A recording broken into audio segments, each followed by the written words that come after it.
ઘણા લોકો પરમેશ્વર પર વિશ્વાસ કરવાનો દાવો કરે છે. તેઓ માત્ર વિચારે છે, જો આપણે વિશ્વાસ કરીએ તો શું આપણે આશીર્વાદિત નહીં થઈએ? પણ બાઇબલ આપણને આપણા વિશ્વાસનું ગંતવ્ય અને લક્ષ્ય શીખવે છે. ત્યારે આપણે આપણા વિશ્વાસ પર ચિંતન કરવું જોઈએ.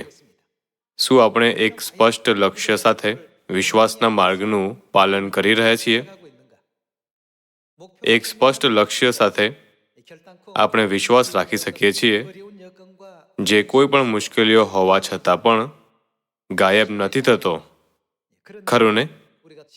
એટલે પ્રેરિત પાઉલે કહ્યું કે હું કોઈ લક્ષ્ય વગર દોડવાની જેમ દોડ્યો નહીં. આવો આપણે ફિલિપિયો અધ્યાય 3 વચન 12 પર એક નજર કરીએ. ફિલિપિયો અધ્યાય 3 વચન 12. હજી સુધી હું બધું સંપાદન કરી ચૂક્યો કે સંપૂર્ણ થયો છું એમ નહીં, પણ જેને માટે ખ્રિસ્ત ઈસુએ મને પકડી લીધો તેને હું પકડી લઉં માટે હું આગળ ધસું છું. ભાઈઓ, મેં પકડી લીધું છે એમ હું ગણતો નથી, પણ એક કામ હું કરું છું, એટલે કે જે પછવાડે છે તેને વિસરીને અને જે આગળ છે તેની તરફ ધાઈને તે શેના ભણી આગળ ધસી રહ્યો છે? બીજા શબ્દોમાં, નિશાનની ભણીને લક્ષ્યની ભણી તરીકે વ્યક્ત કરી શકાય છે. ખરું ને? તેના વિશ્વાસમાં પાઉલના લક્ષ્ય અને સપના હતા. ખ્રિસ્ત ઈસુમાં ઈશ્વરના સ્વર્ગીય આમંત્રણના ઇનામને વાસ્તે નિશાનની ભણી આગળ ધસું છું. બીજા શબ્દોમાં, તે માર્ગ પર જોરશોરથી દોડ્યો. ત્યારે આપણે પણ એવું લક્ષ્ય રાખવું જોઈએ. જ્યારે આપણે ઘણા લોકોને પૂછીએ છીએ, તમે પરમેશ્વર પર કેમ વિશ્વાસ કરો છો? તેઓ માત્ર કહે છે, એટલા માટે કેમ કે એક પડોશીએ એવું સૂચવ્યું, અથવા એટલા માટે કેમ કે એક ગાઢ મિત્રએ મને ચર્ચમાં આમંત્રિત કર્યો. જો કે વિશ્વાસનું વર્ણન વિશ્વાસના અરણ્યમાં ચાલવા તરીકે કરવામાં આવ્યું હોવાથી તેથી ઘણી મુશ્કેલીઓ ઊભી થાય છે. અરણ્યમાં ઘણી વસ્તુઓનો અભાવ હોય છે. અનુકૂળ પરિસ્થિતિઓવાળા સ્થળને અરણ્ય નથી કહી શકાતું. ત્યાં પૂરતું પાણી કે પૂરતું ભોજન નથી હોતું. અરણ્યનો માર્ગ મૂળભૂત ઈચ્છાઓને પણ સંતોષી શકતો ન હોવાથી તેથી પરમેશ્વરે તેનો ઉપયોગ વિશ્વાસના અરણ્ય તરીકે કર્યો, જેના દ્વારા હવે આપણે સ્વર્ગના રાજ્ય તરફ આગળ વધી રહ્યા છે. તેથી આ સ્વાભાવિક છે કે ઘણી ખામીઓ છે. ખરું ને? તેથી વિશ્વાસની તાકાત જે આપણને અરણ્યમાં કઠણ મુસાફરી પૂર્ણ કરવા અને કનાનમાં પ્રવેશ કરવામાં સક્ષમ બનાવે છે, તે સૌથી જરૂરી છે. તો પણ વિશ્વાસની આ તાકાત જ્યારે તેનું એક લક્ષ્ય હોય છે, તો આપણને આ યાત્રાને પૂર્ણ કરવામાં સક્ષમ બનાવે છે, ભલે તેમાં 400 વર્ષનો સમય લાગે. ત્યારે શું આપણે એવા લક્ષ્ય તરફ વિશ્વાસના માર્ગે ચાલી રહ્યા છીએ? આવો આપણે 1 પિતર અધ્યાય 1 વચન 7 પર એક નજર કરીએ.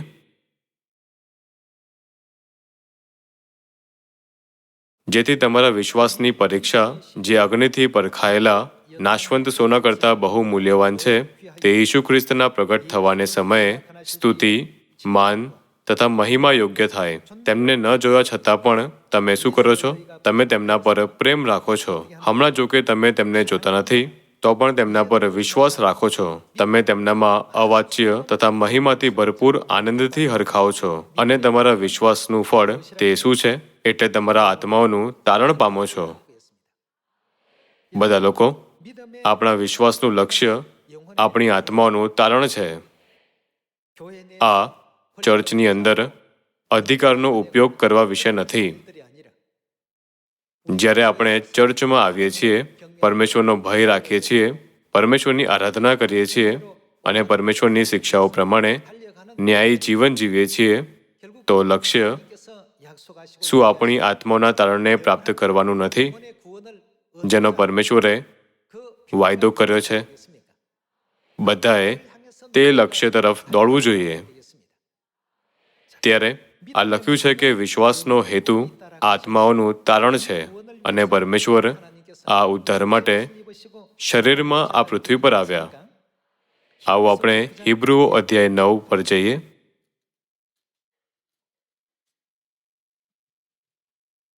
હિબ્રુઓ અધ્યાય 9 વચન 27. જેમ માણસોને એક જ વાર મરવાનું અને ત્યાર પછી તેમનો ન્યાય થાય એવું નિર્માણ થયેલું છે, તેમ ખ્રિસ્તે ઘણાઓના પાપ માથે લેવા માટે એક જ વાર બલિદાન આપ્યું, અને જેઓ તેમની રાહ જુએ છે તેઓના સંબંધમાં તારણને અર્થે તે બીજી વાર પાપ વગર પ્રગટ થશે. આ વચન આપણને તે વાયદો બતાવે છે કે ખ્રિસ્ત બીજી વાર શરીરમાં આવશે. જ્યારે તે પહેલી વાર આવ્યા તો વચન 28 તેમનું વર્ણન પાપાર્થાર્પણના બલિદાન તરીકે કરે છે. ખ્રિસ્તે ઘણાઓના પાપ માથે લેવા માટે એક જ વાર બલિદાન આપ્યું. પછી જ્યારે તે બીજી વાર આવશે તો તેના વિશે શું? જેઓ તેમની રાહ જુએ છે તેઓના સંબંધમાં તારણને અર્થે તે બીજી વાર પાપ વગર પ્રગટ થશે. ત્યારે શું આપણે આપણા વિશ્વાસનું લક્ષ્ય આપણી આત્માઓના તારણ પર ન રાખવું જોઈએ? લગભગ 2000 વર્ષ પહેલા તેમના પ્રથમ આગમન પર પરમેશ્વરે આપણી આત્માઓ માટે ઉદ્ધારનો માર્ગ સ્થાપિત કર્યો. આવો આપણે માથી અધ્યાય 26 વચન 17 પર એક નજર કરીએ.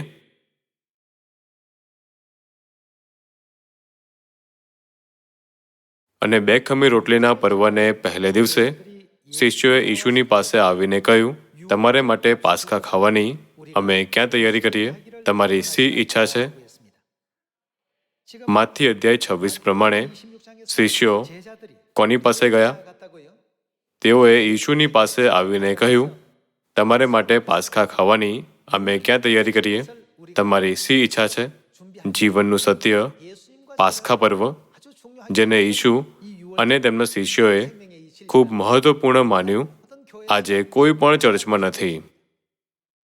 આપણે કહી શકીએ છીએ કે પાસ્કા વગરનું ચર્ચ તેની જીવન શક્તિ ખોવી રહ્યું છે. બધા લોકો મૂળરૂપથી ક્રોસ એક મૂર્તિપૂજક રીતિ હતી જે બાબિલોનથી આપવામાં આવી હતી. તેમને કબરોમાં સ્થાપિત કરવામાં આવતા હતા જ્યાં જીવન નથી. તો પણ આજે તે ચર્ચના શિખરો પર સ્થાપિત છે. આવો આપણે વચન 17 ફરી જોઈએ. અને 2 ખમી રોટલીના પર્વને પહેલે દિવસે શિષ્યોએ યીશુની પાસે આવીને કહ્યું, તમારે માટે પાસ્કા ખાવાની અમે ક્યાં તૈયારી કરીએ? તમારી શી ઈચ્છા છે? ત્યારે તેમણે કહ્યું, નગરમાં ફલાણાની પાસે જઈને તેને કહો, ઉપદેશક કહે છે, મારો સમય પાસે આવ્યો છે, હું મારા શિષ્યો સહિત તારે ઘેર. યીશુ શું કરવા જઈ રહ્યા છે? પાસ્કા પાડવાનો છું. આજના ચર્ચો કહે છે આપણે પાસ્કા પર્વ મનાવવાની જરૂર નથી, જ્યારે યીશુએ કહ્યું, હું તેને પાડવાનો છું. તેઓ સત્યને બાકાત રાખી રહ્યા છે અને સાબિત કરે છે કે તેઓ સત્યથી ખૂબ દૂર છે. કોણે કહ્યું, હું તારે ઘેર પાસ્કા પાડવાનો છું? યીશુએ સીધા તેમના શિષ્યોને કહ્યું. આવું આપણે વચન 19 જોઈએ. અને યીશુએ જેમ શિષ્યોને આજ્ઞા આપી હતી તેમ તેઓએ કર્યું. યીશુએ જેમ શિષ્યોને આજ્ઞા આપી હતી તેમ તેઓએ પાલન કર્યું. જો પાસ્કામાં માનવજાતિને બચાવવાનું કોઈ વચન ન હોત તો તેને બાઇબલમાં કેમ નોંધ કરવામાં આવ્યું છે? એવું એટલે છે કેમ કે તેની જરૂરિયાત છે. શિષ્યોએ પોતાના વિચારથી તૈયારી ન કરી, પણ યીશુએ જેમ શિષ્યોને આજ્ઞા આપી હતી તેમ તેઓએ કર્યું ને પાસ્કા તૈયાર કર્યું. યીશુએ પહેલાથી જ તેમને પાસ્કાની તૈયારી કરવાની સૂચના આપી હતી. આવો આપણે જોઈએ કે પાસ્કા પર્વ કેવી રીતે મનાવવામાં આવ્યો હતો. વચન 26. અને તેઓ ભોજન કરતા હતા ત્યારે યીશુએ રોટલી લઈને તથા આશીર્વાદ માંગીને ભાંગી અને શિષ્યોને તે આપીને કહ્યું, લો, ખાઓ, એ મારું શરીર છે. યીશુએ તેમને આ કહ્યું. યીશુએ તેમને પાસ્કા અને રોટલી તૈયાર કરવાનો નિર્દેશ આપ્યો. રોટલી પર આભાર સ્તુતિ કર્યા પછી ઈશુએ કહ્યું, લો, ખાઓ, એ મારું શરીર છે. અને તેમણે પ્યાલો લઈને તથા સ્તુતિ કરીને, આ પ્યાલામાં પાસ્કાનો દ્રાક્ષરસ છે, ખરું ને?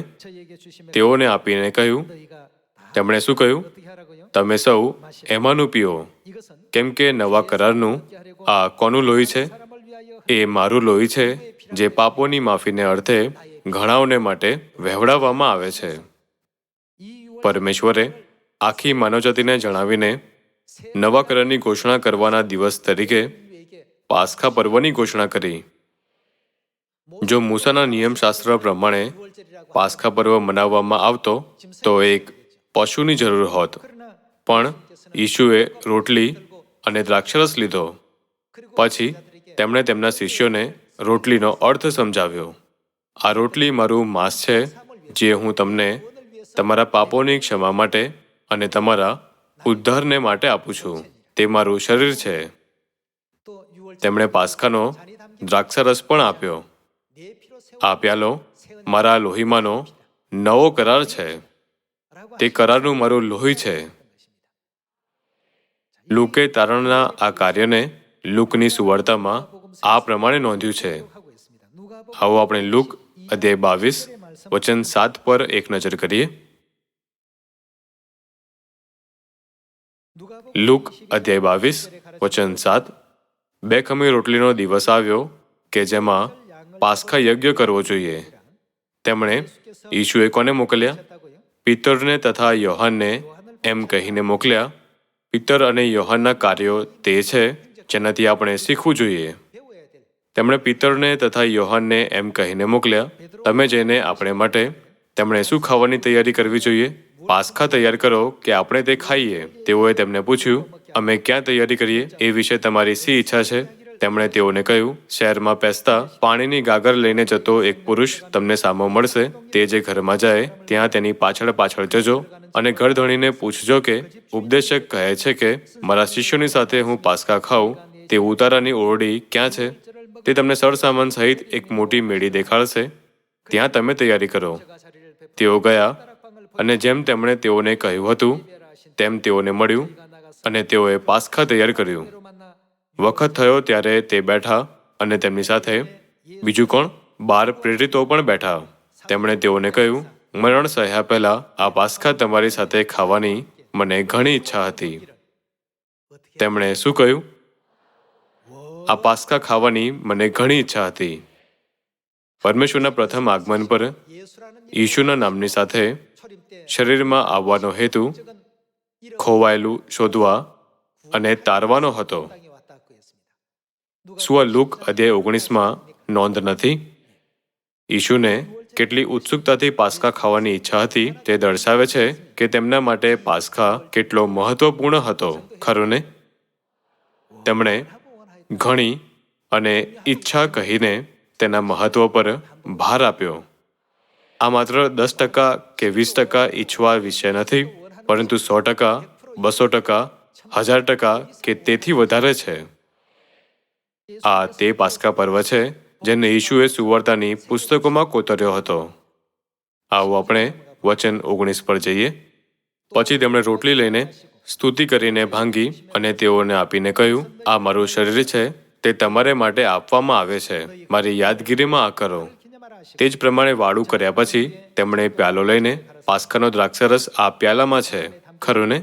કહ્યું, આ પ્યાલો તે કોના માટે વહેવડાવવામાં આવ્યું છે? તમારે માટે વહેવડાવેલા મારા લોહીમાંનો આ કેવા પ્રકારનો કરાર છે? નવો કરાર છે. ઈશુએ કહ્યું કે આ તે નિયમ છે જેને પરમેશ્વરે માનવજાતિ માટે સ્થાપિત કર્યો છે. ત્યારે આવો આપણે જોઈએ કે પાસ્કામાં ઉદ્ધારનું કયું વચન સામેલ છે. ઈશુએ આ મારું માંસ છે અને આ મારું લોહી છે કહીને પાસ્કા પર રોટલી અને દ્રાક્ષરસ કેમ આપ્યો? ઈશુએ આ કહેતા કે તે તમારે માટે વહેવડાવવામાં આવે છે, ખાવા અને પીવાના કાર્ય વિશે વિગતવાર કેમ વાત કરી? આવો આપણે યોહાન અધ્યાય 6 વચન 53 પર એક નજર કરીએ.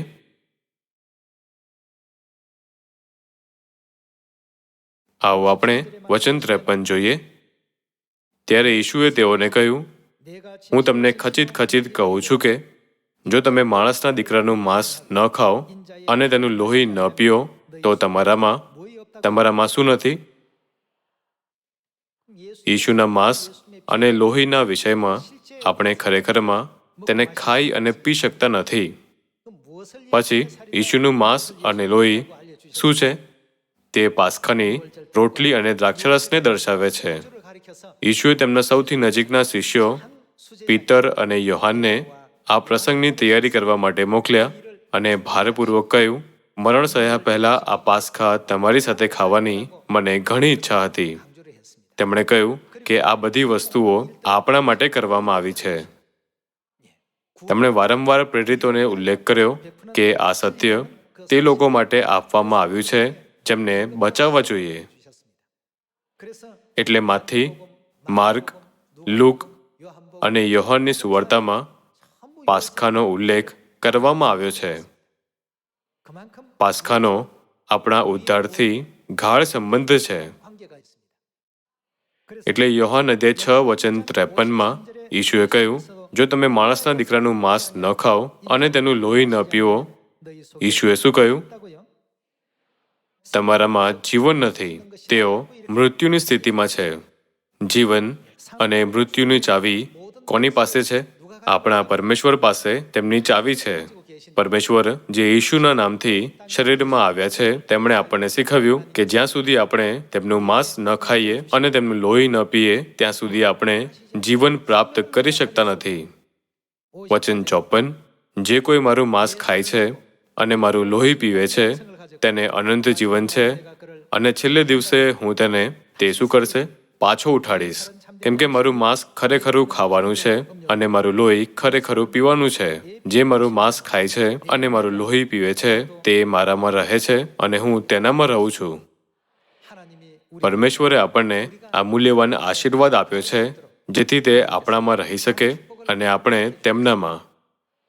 જ્યારે ઇઝરાયલનો પ્રથમ રાજા શાઉલ પવિત્ર આત્માની સાથે હતો તો તેણે રાષ્ટ્ર પર સારી રીતે શાસન કર્યું. જ્યારે પણ તે યુદ્ધમાં જતો પરમેશ્વરે તેની મદદ કરી એટલે તે વિજયી થયો. દેશ ખૂબ સમૃદ્ધ હતો.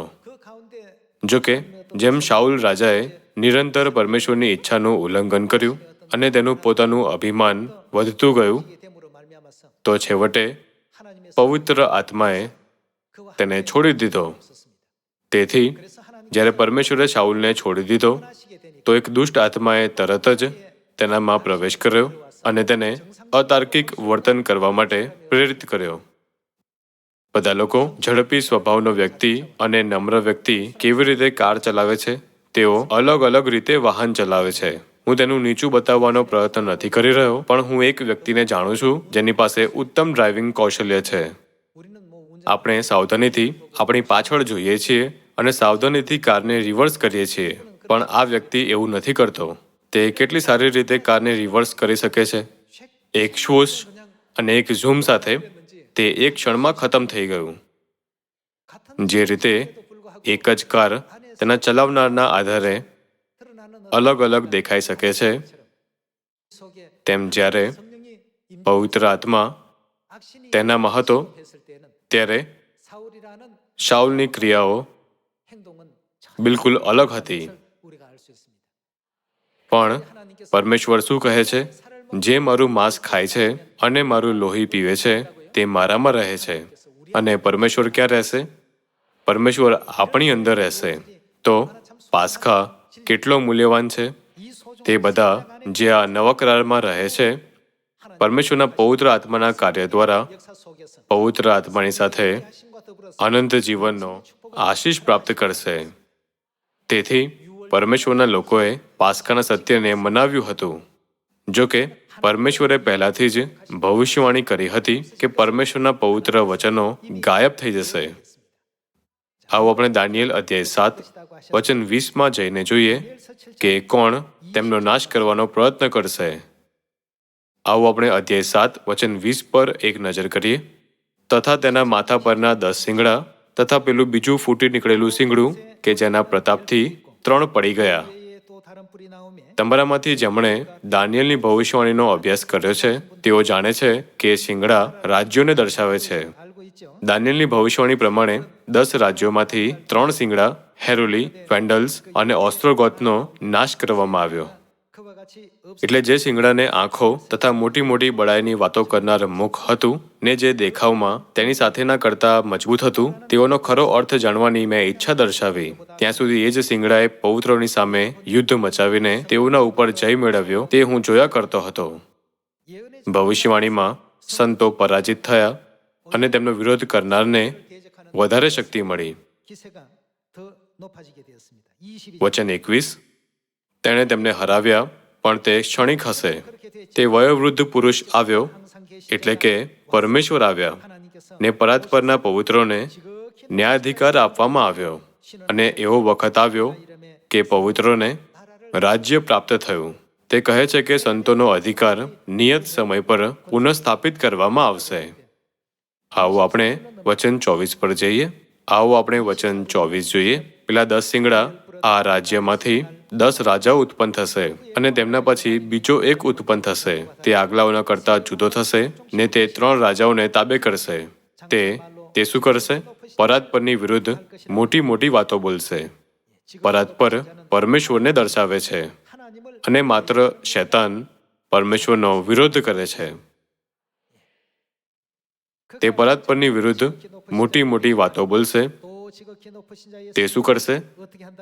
પરાત્પરના પવિત્રોને કાયર કરશે અને તે ધાર્મિક ઉત્સવોના દિવસોને તથા નિયમને ફેરવી નાખવાનો વિચાર કરશે. જેમ ભવિષ્યવાણી કરવામાં આવી હતી, ઈસવીસન 325માં પાસ્ખાને નાબૂદ કરી દેવામાં આવ્યો. ઈસવીસન 321માં 4 વર્ષ પહેલા સાબ્બાત નાબૂદ કરવામાં આવ્યો. એક એક કરીને ભવિષ્યવાણી પ્રમાણે બધું જ પૂરું થયું. પાસ્કા પર્વ એક મહત્વપૂર્ણ સત્ય છે અને તેને પરમેશ્વર પર વિશ્વાસ કરનારાઓના હૃદયોથી સહેલાઈથી ભૂંસી શકાતું નથી. આ રીતે ઈસવીસન 155માં પાસ્કાને નાબૂદ કરવાનો પહેલો પ્રયત્ન થયો. ઈસવીસન 155ની આસપાસ પૂર્વી ચર્ચના બિશપ પોલિકાર્પ અને પશ્ચિમી ચર્ચના એનિસેટસ, જેને પોપ માનવામાં આવી શકે છે, તેમની વચ્ચે એક વિવાદ ઊભો થયો. પાસ્કા પર્વ મનાવવાની તારીખ પરની ચર્ચા એક વિવાદ તરફ દોરી ગઈ અને બીજો વિવાદ ઈસવીસન 197ની આસપાસ થયો. તેને એક જ વારમાં નાબૂદ કરવામાં આવ્યો ન હતો. જ્યારે પણ તક મળી તો પ્રયત્ન કરવામાં આવ્યા. મુખ્યત્વે આ ભવિષ્યવાણી કરવામાં આવી હતી કે સંતો પરાજિત થશે. તેનો અર્થ છે કે તેમણે તે હદ સુધી સત્ય ખોવી દીધું. ઈસવીસન 155, 197 અને 325. ઈશુના સ્વર્ગ જવાના લગભગ 300 વર્ષો સુધી પ્રથમ ચર્ચે પાસ્ખા મનાવવાનું ચાલુ રાખ્યું. જોકે ઈસવીસન 325માં રોમન સમ્રાટ, જે સૂર્યદેવની આરાધનાનો શિર છે અને તેનું પાલન કરનાર રોમન કેથોલિક ચર્ચ દ્વારા પાસ્ખાને નાબૂદ કરી દેવામાં આવ્યો હતો. શું આ લખ્યું નથી કે જે પરાત્પરની વિરુદ્ધ બોલે છે તે દિવસોને તથા નિયમને ફેરવી નાખશે? તેઓએ પાસ્ખાને નાબૂદ કર્યો, જેને પરમેશ્વરે આપણને પાળવાની આજ્ઞા આપી. નાતાલની શરૂઆત કરી, સાબ્બાતને નાબૂદ કર્યો અને રવિવારની આરાધના રજૂ કરી. સૂર્યદેવની આરાધના કરવાની પ્રથાઓને ચર્ચમાં લાવવામાં આવી. તેને આજના ચર્ચની સ્થિતિ તરીકે જોઈ શકાય છે. ઈશુ પાસ્ખા વગરના લોકોના વિષયમાં શું કહે છે? તમારામાં જીવન નથી. જે લોકો પાસ્ખા પર્વ મનાવે છે, તેમનું માંસ ખાય છે અને લોહી પીવે છે, તેમને અનંત જીવન છે અને તે તેમને છેલ્લા દિવસે જીવી ઉઠાડશે અને સજીવન કરશે.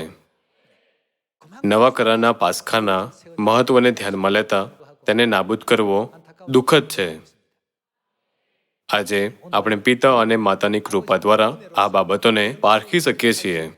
આપણે પરમેશ્વર દ્વારા કરવામાં આવેલા કાર્ય અને શૈતાનના નેતૃત્વમાં કાર્ય વચ્ચે સ્પષ્ટ રૂપથી તફાવત કરવો જોઈએ.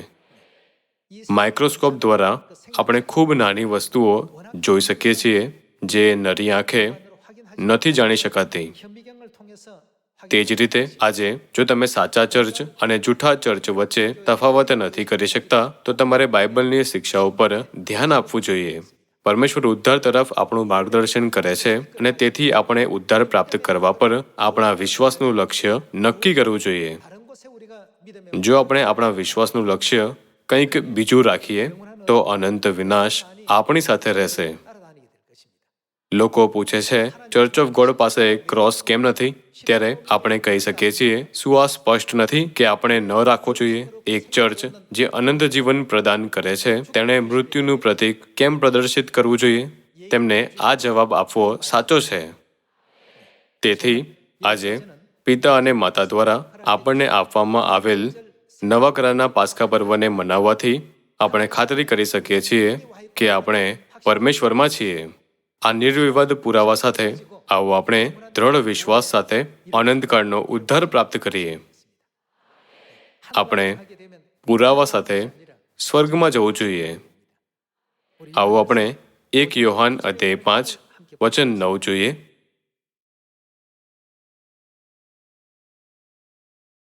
જો આપણે માણસોની સાક્ષી માનીએ છીએ તો એ કરતાં ઈશ્વરની સાક્ષી મોટી છે. જે ચર્ચ પરમેશ્વરની સાક્ષી પ્રાપ્ત કરે છે તે બ્રહ્માંડમાં સૌથી સારું ચર્ચ છે. શું આ સાચું નથી? આવો આપણે વચન 9 ફરી જોઈએ.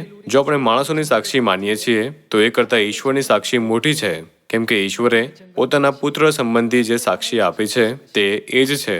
જે ઈશ્વરના પુત્ર પર વિશ્વાસ રાખે છે તેના પોતાનામાં તે સાક્ષી છે. આવી વ્યક્તિમાં તે સાક્ષી છે. તમારામાં અને મારામાં તે સાક્ષી છે. જે ઈશ્વર પર વિશ્વાસ રાખતો નથી તેણે તેમને જૂઠા પાડ્યા છે, કેમ કે ઈશ્વરે પોતાના પુત્ર વિશે જે સાક્ષી આપી છે તે સાક્ષી પર તેણે વિશ્વાસ રાખ્યો નથી. એ સાક્ષી એવી છે કે ઈશ્વરે તેમણે આપણને શું આપ્યું છે? અનંત જીવન આપ્યું. તેમણે આપણને કેવી રીતે અનંત જીવન આપ્યું છે? તેમણે પાસ્કાની રોટલી અને દ્રાક્ષરસ લીધો અને કહ્યું, આ મારું માંસ છે અને આ મારું લોહી છે. જો તમે તેને ખાશો અને પીશો તો તમારામાં અનંત જીવન છે. તેમણે આપણને આ વચન નવા કરારમાં આપ્યું છે. એ સાક્ષી એવી છે કે ઈશ્વરે આપણને અનંત જીવન આપ્યું ને આ જીવન તેમના પુત્રમાં છે, જેને ઈશ્વરનો પુત્ર છે. આ રીતે જ્યારે આપણે પાસ્કાની રોટલી અને દ્રાક્ષરસ ખાઈએ છીએ તો આપણામાં કોણ રહેશે?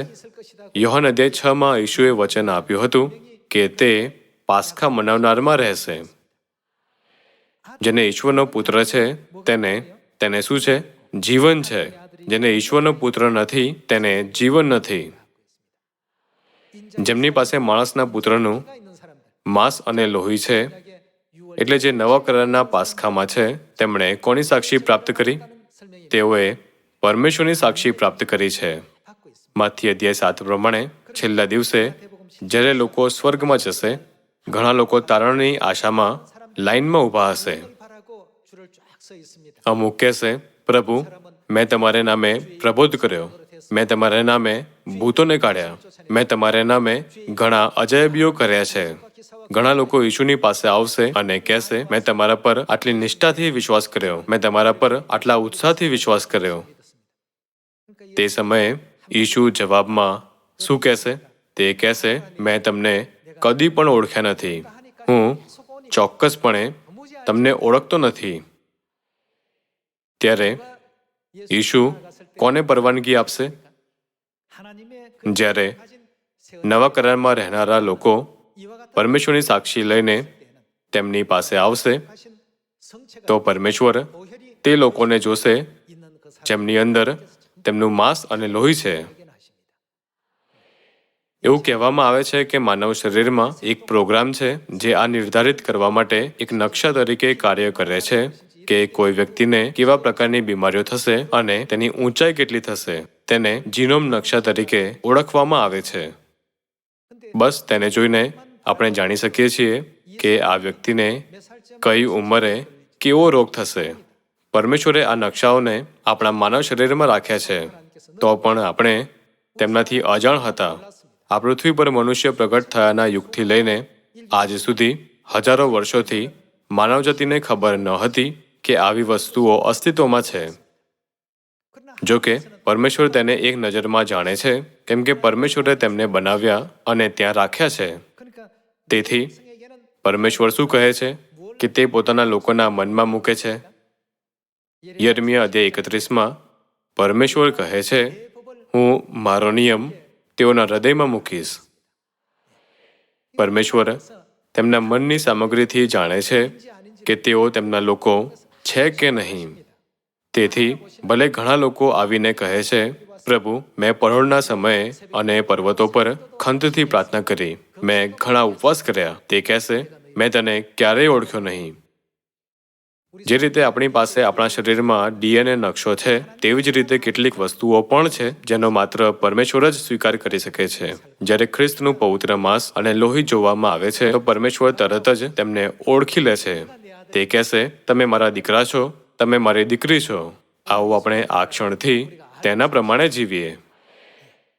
આ કેટલી ખુશીની વાત છે કે આપણે પરમેશ્વરની ઓળખાણ મેળવીએ છીએ અને તેમના દ્વારા મંજૂર થયેલા વિશ્વાસમાં જીવીએ છીએ.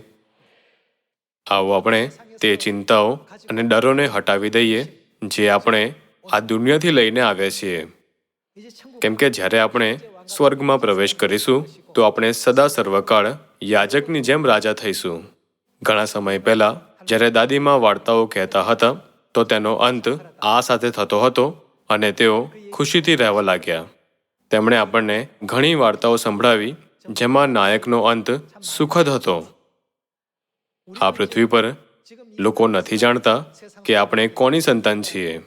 જેમ કે ભવિષ્યવાણી કરવામાં આવી છે, શૈતાન આપણને એટલે પરમેશ્વરના પવિત્ર લોકો પર દુઃખ પહોંચાડે છે. તે આપણા સુધી દુઃખ પહોંચાડવા માટે ઘણી રીતો ઘડી કાઢે છે.